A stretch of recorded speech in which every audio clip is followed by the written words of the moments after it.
Many years ago, there was a TV from a brand I can't quite remember that used an LED backlight to illuminate the room. I thought it was a brilliant idea and expected this trend to spread to all TVs. Unfortunately, it seems it was short-lived, even shorter than the 3D or curved TVs. So now the only option is to get an additional lighting system, which comes in two varieties, camera-based or HDMI pass-through systems.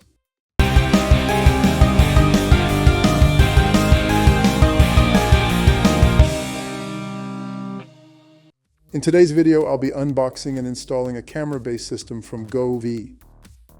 I got it on Amazon a while ago for about $89, and it came in this cool Dune 2 theme box. Let's dive in and see what this system has to offer.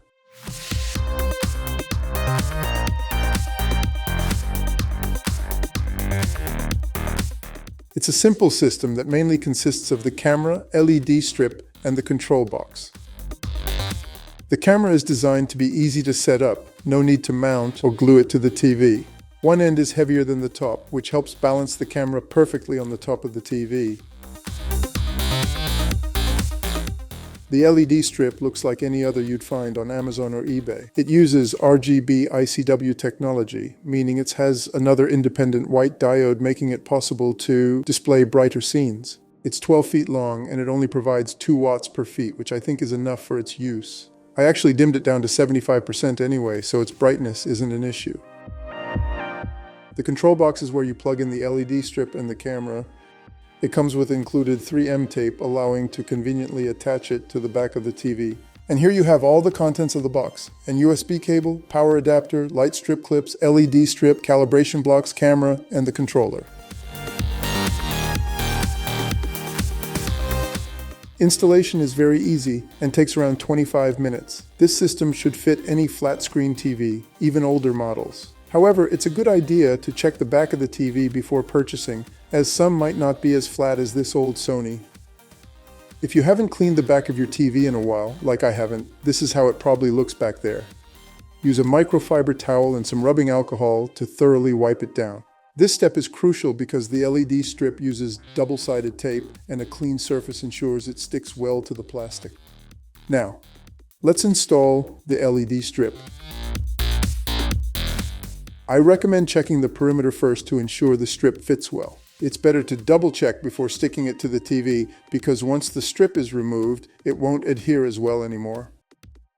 I started with the short side where the cable connects to ensure it's positioned correctly near the control box.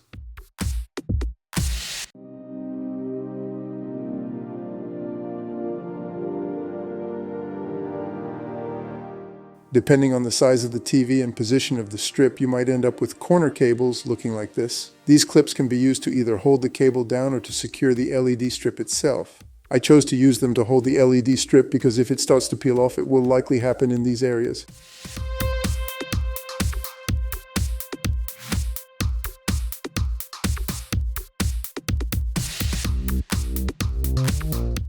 Now it's time to install the camera. As I mentioned earlier, it doesn't need to be glued or mounted, it simply sits on top of the TV, secured with this balanced weight. First, place the camera in the center of the TV, ensuring the lens is angled at 90 degrees towards the TV screen. Once it's positioned correctly, just plug in the cable, and that's it. With the camera in place, we're almost done. Now for the control box. It's actually smaller than it looks. I've already picked a great spot for it on the TV. Most TVs have a notch for routing cables, like for the antenna or additional HDMI inputs, and the box fits perfectly in there. Next, I'll connect the cables.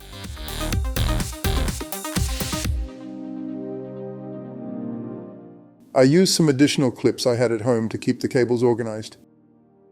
And now for the final step of the setup, the calibration. As expected, it's all controlled through the phone app. Remember these orange boxes? They're actually used for calibration. They're made of soft, lightweight foam with double-sided tape. They need to be placed in the corners and the middle of each side of the TV. Now you'll see I stuck the orange boxes directly on the screen as per the installation manual. I don't recommend doing this though. They stick so well that I had trouble removing them safely and was worried I might damage the screen. Instead, stick them to the frame of the TV. The system isn't accurate enough to notice if they are a few millimeters off. Once the boxes are in place, open the app and follow the instruction.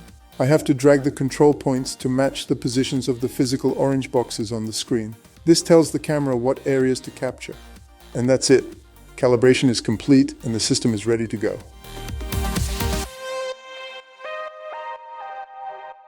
I will use the Govee app just for video background, but it has many other functions. For example, you can connect and sync other Govee lights that are supported via DreamView function. You can also sync the light with music to create some interesting effects. Additionally, you can set up a mixed color background or gradient, or use pre-installed scenes or effects like sunrise or fire. Most people will use these lights in video and game mode, but it's nice to know these options are available. By the way, the Video tab offers options like relative brightness, black bar elimination, and blank screen settings. However, they don't all work perfectly. The blank screen setting, for instance, claims to turn off the light when screen brightness is low for a chosen duration. This only works well in total darkness. During the day, the lights stay on, mimicking the ambient light of the room as it reflects off the TV screen, and the system can't distinguish between screen reflections and actual movie content. And finally, let's see how it works and looks. Since the box was Dune-themed in honor of the upcoming Dune 2 movie, I decided to test it with the first film. By the way, this is not an advertisement for HBO Max. It just happened that the movie was available there, and the previews provided a good showcase for the system. Now, onto the performance. It looks and works fantastic. The colors are spot on and create a vibrant ambience.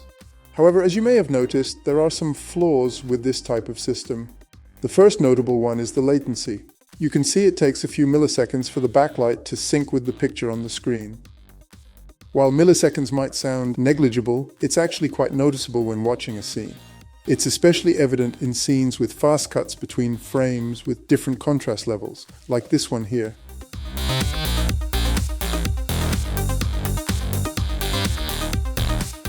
This delay is a bit disappointing. However, after watching few movies, I got used to it and don't notice it anymore. Initially, I found myself paying more attention to the background, checking how well it syncs rather than enjoying what's on screen. But once I got past this phase, it started to feel natural. And that's it. This is my first Govee product, and I must say I'm overall satisfied with it. It's priced well, easy to install, and bright enough to enhance the movie watching experience. On the other hand, it does have a few issues, notably the latency and some minor ones like the blank screen detection.